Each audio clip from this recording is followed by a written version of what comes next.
You know, it was interesting when I was making those pop cultural movies back in the 1980s, everybody said, when are you going to get serious to make a really serious, important movie that says something about, you know, the human condition or you know, the social experience?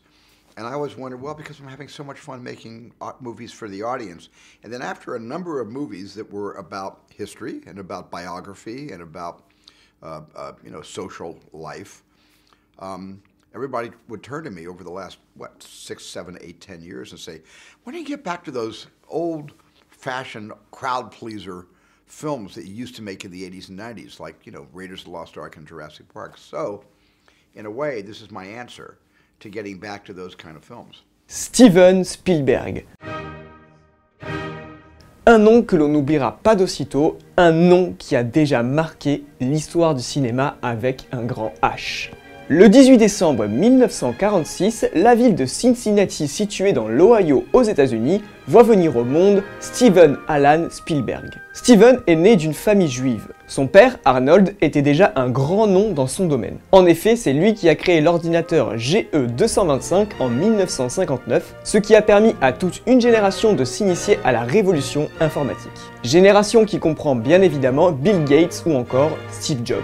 La mère de Steven, Frances Posner, elle était pianiste et elle a même fini par ouvrir son propre restaurant. La famille Spielberg vit encore quelques années à Cincinnati avec leur nouveau-né avant de filer tout droit vers Haddon Township dans le New Jersey avant de finalement atterrir à Scottsdale en Arizona. Steven n'était pas un très bon élève, mais dès son plus jeune âge, il était déjà un grand passionné de cinéma. Mais malheureusement, ses résultats scolaires ne lui permettront pas de s'engager dans les études qu'il souhaite faire. C'est pourquoi il finira par suivre des cours d'art dramatique à l'école d'Arcadia à Phoenix. Après avoir été recalé à l'entrée de UCLA School of Theatre, Film and Television, il s'inscrit à l'Université d'État de Californie de Long Beach. Passons maintenant en 1959. À l'âge de 12 ans, il va tourner en complète autonomie son premier film qui s'intitule The Last Gunfight, un western de 4 minutes tourné avec la caméra 8 mm de son père. Il enchaîne en 1961 avec Escape to Nowhere et Battle Squad, deux films de guerre, puis en 1964 il réalise Fireflight, un film de science-fiction de 140 minutes fortement influencé par le monstre de Val Guest. Par la suite, Spielberg va tourner son prochain film qui marquera à jamais son histoire. Il réalise le film Amblin et ce dernier devient plus tard le nom de sa maison de production. L'histoire de ce film est très basique, c'est celle de deux jeunes qui vont faire de l'autostop pour partir d'un désert pour aller jusqu'au Pacifique, sans ouvrir une seule fois la bouche. Ce court-métrage qu'il a réalisé avec Allen Davio, qui sera lui le futur chef opérateur de E.T., est un énorme succès et il remporte même plusieurs prix, ce qui permet à Spielberg de décrocher un contrat de 7 ans avec les studios de télévision Universal. En 1964 se passe un événement qui marquera à jamais la façon dont Spielberg voit les choses. Quelque chose qui va le marquer profondément. Ses parents divorcent et cette séparation reflète le travail du réalisateur. Il y aura par la suite beaucoup de films de Spielberg où l'on va voir l'enfance dite heureuse qui se confrontera souvent à l'incompréhension des adultes. Chez Universal, Spielberg se fait remarquer pour ses compétences techniques et se forge une sacrée réputation. Pendant cette période, il dirige 3 épisodes de la série The Eye, créée par Rod Serling, et il enchaîne par la suite avec notamment la réalisation du 3e épisode de la première saison de la mythique série Columbo avec Henry Winkler. Mais un beau jour, Spielberg tient enfin son premier gros succès.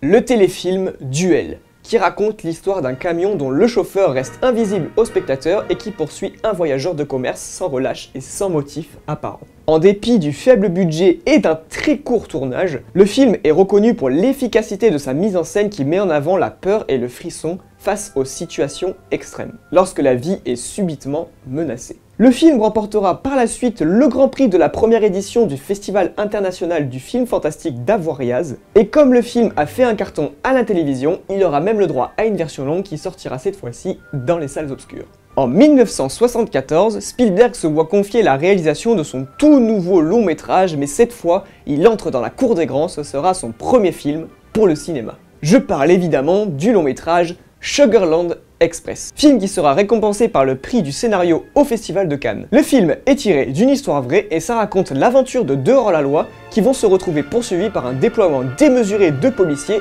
et de journalistes. Malgré la bonne réception du film à Cannes, au box-office ce n'est pas vraiment ça. Pour Spielberg, c'est un échec cuisant. Et il faut savoir qu'à la base, Universal avait refusé d'en assurer la promotion parce que pour eux, le thème du film était trop difficile. Et d'après les sources que j'ai trouvées, Universal aurait même saboté la sortie du film de Spielberg pour privilégier celle de L'Arnaque avec Paul Newman, Robert Redford et Robert Shaw. Mais il n'y a pas que des mauvaises nouvelles concernant Sugarland Express. Ce long métrage marquera quand même le début d'une belle et fidèle collaboration, une amitié unique dans le monde du cinéma. Vous l'aurez sans doute deviné, mais Sugarland Express est pour Spielberg sa toute première collaboration avec Monsieur John Williams.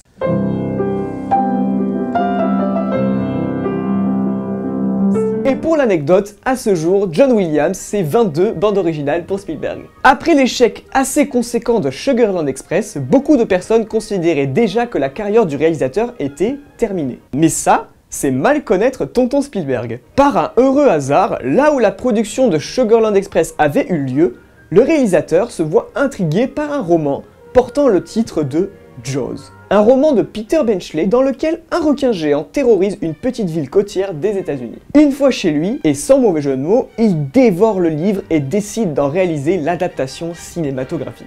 Après l'échec de son film précédent, il peine à convaincre Universal, mais il parvient à réunir un budget de 4 millions de dollars pour faire son film. Un tournage laborieux de 150 jours qui conduira à un fort dépassement du budget, estimé au final à 9 millions de dollars. Il y a eu aussi un des 3 requins mécaniques qui ne fonctionnait toujours pas très bien, et bien entendu, les caprices de la météo et de l'océan n'arrangeaient pas les choses. Une partie des acteurs et des techniciens étaient découragés, jusqu'à Spielberg lui-même, dont la peur de l'eau se transforme en véritable phobie. Belle ironie quand même. Mais Jaws finit par sortir en salle et contre toute attente, le film est un succès, dépassant de loin les prévisions les plus optimistes du studio. En fait, pour la première fois dans l'histoire du studio, le film dépasse les 100 millions de dollars de recettes et atteint même les 470 millions de dollars dans le monde. C'est un succès absolu.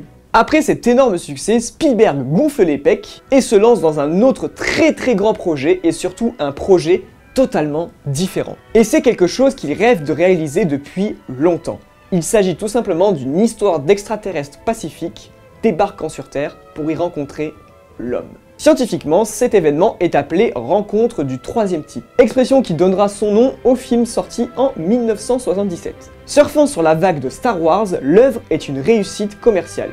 Merci Papy Lucas. Et en 1979, aïe aïe aïe, il va y avoir un espèce d'effet miroir avec son échec de Sugarland Express. En effet, il va réaliser la comédie loufoque 1941, dans laquelle jouent entre autres les deux Blues Brothers, Dan Aykroyd et John Belushi. Et pour le coup, ce film est un échec autant sur le plan artistique que sur le plan commercial. C'est raté sur tous les points. Après ça, et c'est une petite anecdote croustillante, sachez qu'au début des années 80, Spielberg désire absolument réaliser un épisode de la saga James Bond. Et vous savez sans doute pourquoi on lui a refusé, j'imagine. Parce qu'il n'est pas britannique, tout simplement. Mais vous allez voir que le hasard fait bien les choses. Étant donné que George Lucas était en train de se retaper de son côté les films d'aventure des années 30, dont ceux de Fritz Lang, eh bien c'est comme ça que les deux amis ont eu l'idée de créer leur propre personnage, héros d'une saga mélangeant aventure et personnages haut en couleur. Je parle évidemment d'Indiana Jones. Le héros qui sera par la suite interprété par Harrison Ford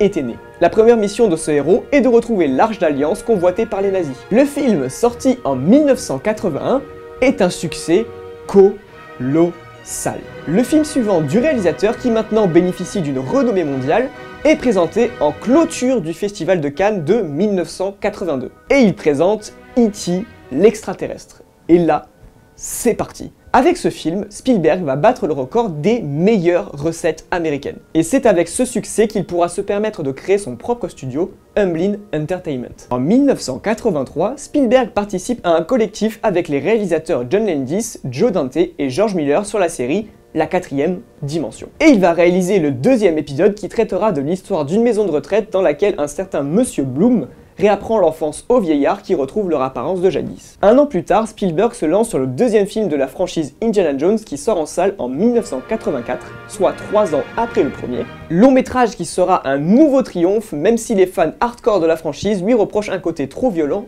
et trop dur. En même temps, on a des enfants fouettés, un cœur arraché, des soldats dévorés par des crocodiles, donc oui, il y a de quoi heurter la sensibilité de certains.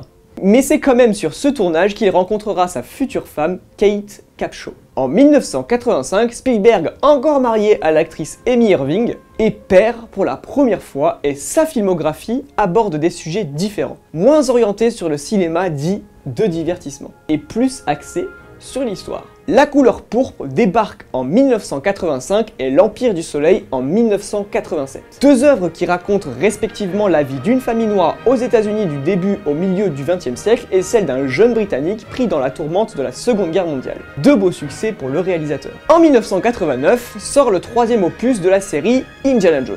Ce volet au rythme toujours plus effréné raconte la croisade du célèbre archéologue, accompagné cette fois de son père, interprété par Sean Connery, pour récupérer le légendaire Graal. Belle réussite pour la franchise et pour son réalisateur. Mais après ce succès, ce qui est étrange, c'est que commercialement, les années 90 ne vont pas commencer très fortes pour Spielberg. Il sort d'abord en 1990 le long métrage Always, qui n'est autre qu'un remake du film Un nommé Joe, réalisé par Victor Fleming. Film datant de 1944. Et malgré la présence de Richard Dreyfuss et la malheureuse dernière apparition à l'écran de Audrey Hepburn, l'accueil est mitigé autant au niveau des spectateurs qu'au niveau de la presse. Et malheureusement, l'année suivante, les choses ne vont pas trop s'arranger pour Steven Spielberg. Dès 1991, le cinéaste se lance dans le projet d'une adaptation de Peter Pan qu'il intitulera Hook. Là encore, bénéficiant pourtant d'acteurs de renommée comme Robin Williams, Dustin Hoffman ou encore Julia Roberts. Le film connaît un succès certes honorable auprès des spectateurs, mais la presse l'assassine. Petite pause pour le réalisateur en 1992. Et en 1993, Spielberg frappe un grand coup.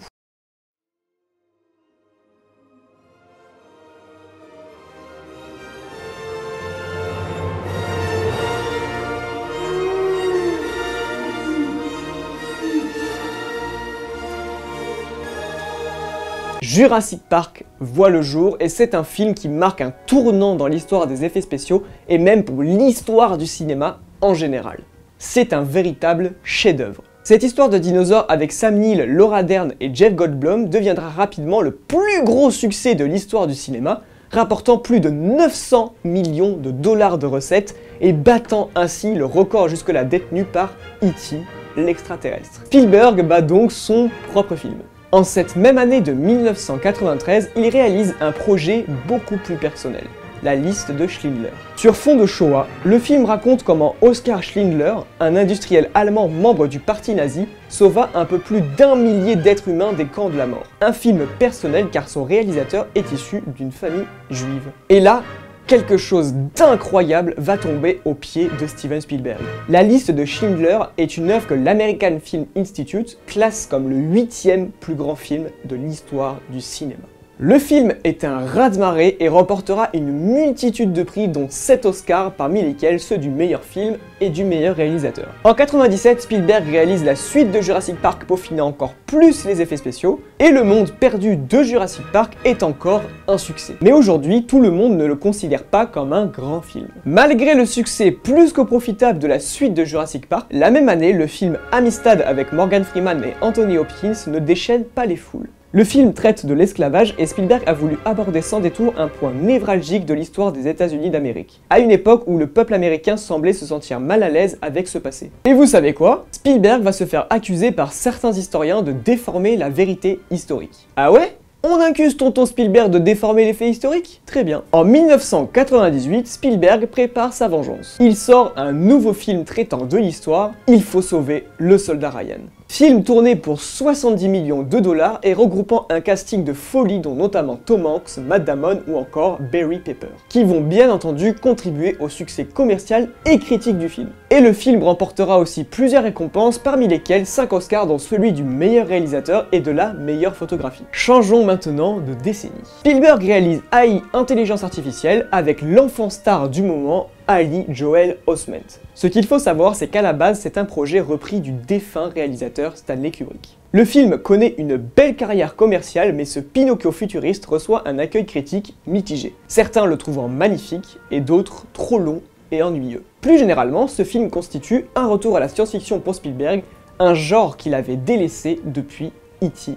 l'extraterrestre. Steven Spielberg poursuit sa période science-fiction en 2002 avec un film futuriste dont certains trouvent l'esthétique proche du Blade Runner de Ridley Scott. Il réalise le film Minority Report, qui est tiré d'une nouvelle de Philip K. Dick. Tom Cruise y joue un policier piégé dans la logique d'un système pénal autorisant l'arrestation des meurtriers avant qu'ils n'aient commis leur crime. Et ce film marque la première collaboration entre le réalisateur et Tom Cruise avant la Guerre des Mondes en 2005. Mais avant, une nouvelle collaboration entre Tom Hanks et Spielberg doublée d'une première avec Leonardo DiCaprio voit le jour. Arrête-moi si tu peux. Comédie absolument géniale. Et sachez que le vrai imposteur Frank Abagnale Jr. a participé à l'écriture de l'œuvre. Et le film va bien entendu rencontrer un succès commercial et il va même recevoir un assez bon accueil auprès des critiques. 2 années plus tard, Spielberg réalise un autre film dont la jovialité et l'humour ne masquent pourtant pas le côté engagé. Le Terminal, l'histoire d'un immigrant coincé dans un aéroport avec Tom Hanks et Catherine Zeta-Jones. Film qui a conquis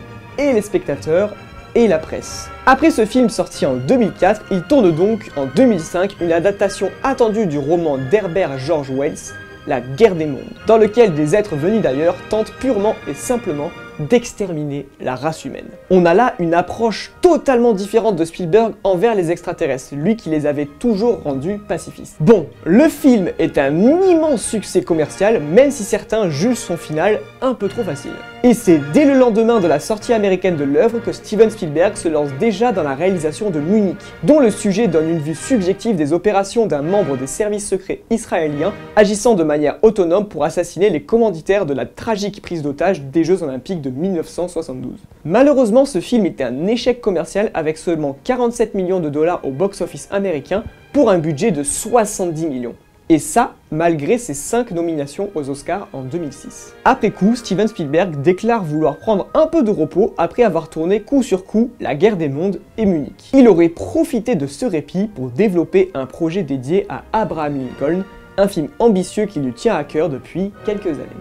Encore une petite anecdote qui est passée sous silence et je vous avoue que cette fois je ne comprends pas comment, mais pendant cette pause, Spielberg développa un projet traitant d'une grande aventure spatiale, film scénarisé par Jonathan Nolan. Mais Spielberg abandonna le projet, puis le confia à Christopher Nolan, projet qui sera concrétisé 7 ans plus tard, fin 2014 avec Interstellar. Interstellar est donc, entre guillemets, un autre film caché de Steven Spielberg. Dans cette même année de 2007, il est producteur du film Transformers réalisé par Michael Bay. Et ce sera le début d'une longue collaboration car il va même produire les autres volets de la saga. Et apparemment, Transformers, ça ne lui a pas fait du bien à Monsieur Spielberg, hein. Du moins, il y a eu un blocage dans son cerveau parce qu'en 2008, il réalise Indiana Jones et le Royaume du Crâne de Cristal, 4e volet de la saga qui était en sommeil depuis 1989. Et quelle mauvaise idée de le présenter au 61e Festival de Cannes, où de base, Spielberg n'était pas revenu depuis La Couleur pourpre, présenté hors compétition en 1986. Et bien entendu, ce n'est pas un secret, la critique n'est pas du tout tendre avec ce 4e volet, et pour beaucoup, cet épisode est considéré comme celui de trop, car beaucoup d'éléments ont été jugés inadaptés à l'esprit de la série, comme le recours aux effets spéciaux numériques et à des gags peu subtils. Et dans la logique des choses, c'est en octobre 2008 que Steven Spielberg va se séparer des studios Paramount pour pouvoir créer un tout nouveau studio, Reliance. En 2011, Spielberg va s'essayer à un tout nouveau genre. Accompagné de Peter Jackson et d'un très bon casting, il réalise le film d'animation Les Aventures de Tintin, le secret de la licorne. Fondé bien évidemment sur le célèbre personnage de la bande dessinée créé par Hergé. Et ça, je n'en ai pas parlé plus tôt en début de vidéo pour raccorder cette anecdote avec le film en question, mais sachez qu'en 1983, le réalisateur américain avait déjà obtenu l'accord du dessinateur belge quelques mois avant son décès pour donner vie à Tintin sur grand écran. Le projet a donc patienté plus de 20 ans pour finalement aboutir à un projet de trilogie coproduite et co-réalisée avec Peter Jackson et tout en utilisant les dernières technologies de la capture de mouvement et des images de synthèse. Le secret de la licorne est sorti en octobre 2011 et il a reçu des critiques très positives tant de la part de la presse que de la part des spectateurs ou encore des tintinophiles. Le film débarque seulement le 23 décembre 2011 aux États-Unis, peu avant la sortie de Cheval de guerre, et les deux films s'en sortent honorablement au box-office américain. Dans la même année, Steven Spielberg coproduit Super 8 avec son ami J.J. Abrams, film fondé sur l'ambiance des années 80 d'E.T. et l'extraterrestre. Le film est accueilli par des critiques positives de la presse et des spectateurs. Après avoir ramassé assez d'argent avec ses divers derniers succès, Steven Spielberg peut enfin se consacrer à un projet de longue date, Lincoln. Et il engage Daniel Day-Lewis dans le rôle titre. L'œuvre sort aux États-Unis en 2012 et fait l'objet d'une projection spéciale en novembre à la Maison Blanche en présence du couple présidentiel Barack et Michelle Obama. Lincoln sort ensuite en France le 30 janvier 2013 et c'est un succès critique et spectateur. Il reçoit même 12 nominations aux Oscars, mais il repartira avec seulement 2 statuettes, dont celui du meilleur acteur pour Daniel Day-Lewis. Et pour l'anecdote, ce dernier devient, grâce à Lincoln, le tout premier interprète masculin à gagner un 3e Oscar du premier rôle. Spielberg ne remportera certes pas l'Oscar du meilleur film, mais le succès du film lui fait plus qu'honneur. Le film suivant du réalisateur devait être l'adaptation du roman de science-fiction Robopocalypse, initialement prévu pour une sortie américaine le 25 avril 2014, mais sa production est retardée pour une durée indéterminée car le scénario n'est pas prêt et le coût de production est beaucoup trop élevé. Le réalisateur décide alors d'adapter un autre livre pour le film, American Sniper. Finalement, en août 2013, Steven Spielberg se retire du projet et la réalisation se voit confiée à Clint Eastwood. Le retour de Spielberg se fait en 2015 avec le film Le Pont des Espions, un thriller d'espionnage sur la guerre froide et le 3e film historique consécutif pour le réalisateur. Écrit par les frères Coen, il met en scène l'avocat James B. Donovan, incarné par Tom Hanks, engagé par la CIA pour libérer Francis Gary Powers lors de l'incident de l'U-2 en 1960. Après ça, le réalisateur dirige Le Bon Gros Géant, adaptation du livre pour enfants du même nom de Roald Dahl, qui sort à l'été 2016. Le film est une déception. Début 2018, sort sur les écrans du monde entier son long métrage Pentagon Papers avec Meryl Streep et Tom Hanks en tête d'affiche. Le film est même nommé pour 2 Oscars lors des Oscars 2018, mais il n'en rapportera aucun. La même année, il enchaîne avec un projet colossal attendu au tournant, Ready Player One. Le film va rassembler plus de 2 millions de spectateurs dans les salles françaises. Et au box-office international, le film est un carton monumental.